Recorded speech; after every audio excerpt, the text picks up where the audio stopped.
Hello everyone, I Harish welcome you all. आज की हमारी इस वीडियो का टॉपिक है वन वर्ड सब्स्टिट्यूट्स, जो कि बहुत इंपॉर्टेंट होता है किसी भी कॉम्पिटिटिव एग्जाम के लिए। कॉम्पिटिटिव एग्जाम में वन वर्ड सब्स्टिट्यूट से आपको कुछ सवाल आते हैं, जहां पर ऊपर एक सेंटेंस लिखा होता है और नीचे उसके 4 ऑप्शनल वर्ड्स लिखे होते हैं, जिनमें से आपको चूज करना होता है उस सेंटेंस के लिए करेक्ट वर्ड कौन सा है। तो उसी की प्रैक्टिस हम यहाँ पर करेंगे। इससे पहले भी मैंने वन वर्ड सब्स्टिट्यूट्स के ऊपर एक वीडियो बनाई हुई है, उस वीडियो का लिंक मैं इस वीडियो के डिस्क्रिप्शन में दे रहा हूं, आप उसको जाकर देख सकते हैं। अब वन वर्ड सब्स्टिट्यूट को और आसानी से जान लेते हैं। ये होता क्या है, ये इसको आसान भाषा में समझने के लिए या तो इस पूरे सेंटेंस के लिए एक वर्ड ये है, या इस एक वर्ड की जो परिभाषा है इसका पूरा विस्तार यानी डेफिनेशन, इसकी परिभाषा क्या है वो जानना।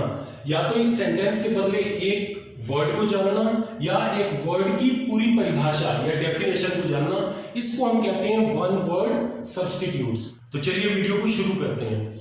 यहां पर पहला वर्ड लिखा हुआ है हिपोक्राइट, जिसका हिंदी में अर्थ होता है ढोंगी। और इसकी डेफिनेशन क्या है, हिपोक्राइट किसे कहते हैं, ढोंगी किसे कहते हैं। Says one thing and does another, जो एक चीज बोलता है लेकिन उसको करता नहीं है, करता कुछ और है। करता कुछ है, कहता कुछ है, कहता कुछ है, करता कुछ और है। इसको हम कहते हैं हिंदी में ढोंगी और इंग्लिश में इसे कहते हैं हिपोक्राइट। अगला वर्ड है इमिग्रेंट, जिसका हिंदी में अर्थ है अप्रवासी। अप्रवासी किसे कहते हैं, Who lives in a foreign country permanently, एक ऐसा व्यक्ति जो विदेश दूसरे देश में जाता है वहां पर परमानेंटली रहने के लिए, वहां पर परमानेंट सेटल होने के लिए, उसको हम इंग्लिश में कहते हैं इमिग्रेंट और हिंदी में उसे कहते हैं अप्रवासी। वर्बोस, इसका हिंदी में अर्थ है शब्द बहुल, यानी शब्दों की अधिकता, शब्दों का बहुत ज्यादा होना। Use of more words than required, किसी चीज को लिखने में जितने शब्दों की जरूरत है उससे ज्यादा के शब्दों का प्रयोग करना, जितनी जरूरत है उससे ज्यादा शब्दों का किसी लेख में प्रयोग करने को इंग्लिश में हम कहते हैं वर्बोस और हिंदी में इसका अर्थ है शब्द बहुल। अगला वर्ड है इलेजिबल। इलेजिबल का हिंदी में अर्थ है अस्पष्ट और परिभाषा, इसकी डेफिनेशन है डिफिकल्ट टू रीड, कोई ऐसी चीज लिखी हुई है जिसको पढ़ना मुश्किल हो या असंभव हो, पढ़ने में बहुत ज्यादा परेशानी आती हो, तो इंग्लिश में हम इसे कहते हैं इलिजिबल। हिंदी में इसका अर्थ हुआ स्पष्ट और इसकी डेफिनेशन है डिफिकल्ट टू रीड, जिसको पढ़ना बहुत मुश्किल हो। अगला वर्ड है सोमनैम्बुलिज्म, जिसको हिंदी में कहते हैं निद्राचार और walking in sleep. Walking in sleep इसकी डेफिनेशन है। कई लोगों के आपने देखा होगा उनको नींद में चलने की आदत होती है, यानी नींद में चलना, इसको इंग्लिश में कहते हैं सोमनैम्बुलिज्म। थीस्ट, जिसका हिंदी में अर्थ है आस्तिक और थीस्ट की डेफिनेशन है one who believes in God. आस्तिक वो है जो भगवान में आस्था रखता है, यानी भगवान को मानने वाला, उसको हम हिंदी में कहते हैं आस्तिक और इंग्लिश में इसे कहा जाता है थीस्ट। अगला वर्ड है अथीस्ट, जिसका हिंदी में अर्थ है नास्तिक, one who does not believe in God, जो भगवान में यकीन नहीं करता। हिंदी में हम उसे कहते हैं नास्तिक और इंग्लिश में इसे कहा जाता है अथीस्ट। नेक्स्ट वर्ड है पैंथीस्ट।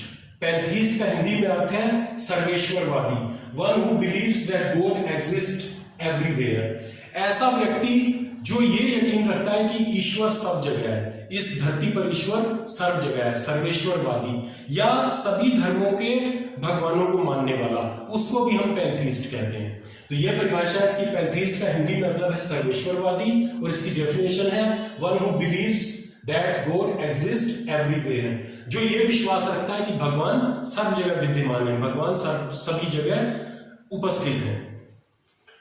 टीटोटॉलर, टीटोटॉलर को हिंदी में कहते हैं मध्य त्यागी और इसकी डेफिनेशन है a person who does not drink alcohol, ऐसा व्यक्ति जो मद्यपान, शराब या इस प्रकार का कोई नशा नहीं करता है, तो उसको हम कहते हैं इंग्लिश में टीटोटॉलर और हिंदी में उसका अर्थ है मध्य त्यागी। अगला वर्ड है क्रिप्टोग्राफी।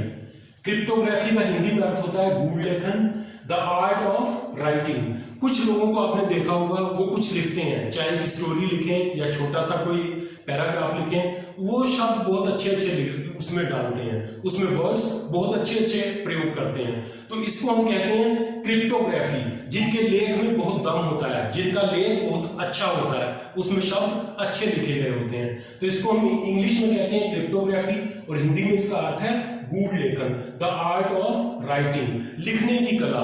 ये बहुत कम लोगों में होती है, और जिन लोगों में ये कला होती है तो इस कला को इंग्लिश में कहा जाता है क्रिप्टोग्राफी, जिसका हिंदी में अर्थ है गूढ़ लेखन। I hope one word substitute के ऊपर ये जानकारी आपको पसंद आई होगी। ये जानकारी पसंद आई हो तो इस वीडियो को लाइक कीजिए, इस चैनल को सब्सक्राइब कीजिए, और इस चैनल की सारी वीडियोस को शेयर कीजिए अपने फ्रेंड्स और रिलेटिव्स के साथ।